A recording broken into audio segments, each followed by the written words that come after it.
10 yards away, blissfully oblivious to his mother's dilemma. This could be his last shot at fun for a while.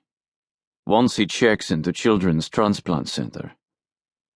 All playfulness was gone from Max's tone. I know.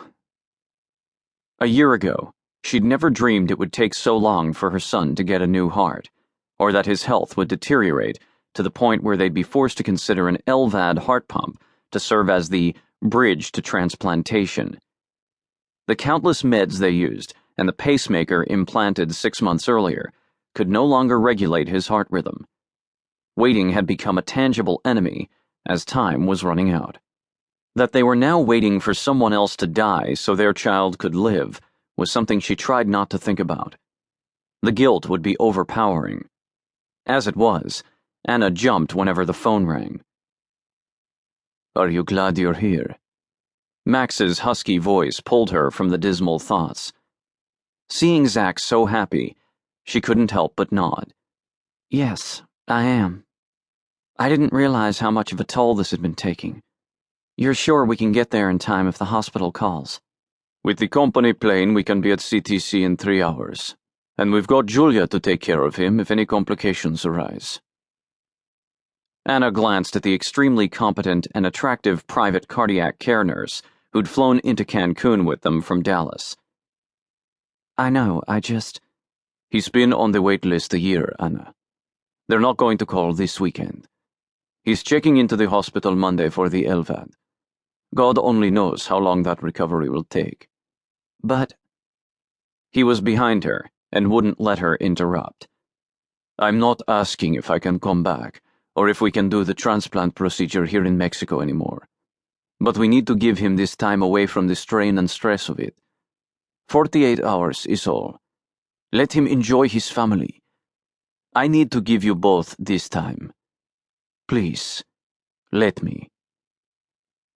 Anna squeezed her eyes shut. She wouldn't argue with him. Not anymore. It was too exhausting when he lost his temper. Just for today, she wasn't going to look back, and she wasn't going to look forward. She couldn't think of what the coming weeks held. The past year had been too hard, and the future was too scary to contemplate. As much as she longed for something or someone to give her hope, she knew Max was not that man. But he was safe, and he was all she had. She nodded. So? Her husband sat in the beach chair beside her. Are you done beating yourself up about last night? It's okay, you know. We are still married, and I still want you. Come upstairs. Forget about all this for a while. She blew out the breath she'd been holding and swung around to look at him through dark glasses. It was disconcerting that he was practically reading her mind. He wasn't usually able to do that. I can't. I need... What, Anna? He interrupted as usual, but in the past he would have been irritated with this level of intimate conversation. Today, he truly seemed interested in what she had to say. What do you need? Things that are not fair to ask of you if I'm not staying in this marriage. I understand, but he's my son, too. Did it occur to you that I might be scared and looking for a little comfort? His words shocked her to her toes because they mirrored her thoughts exactly. Comfort sex.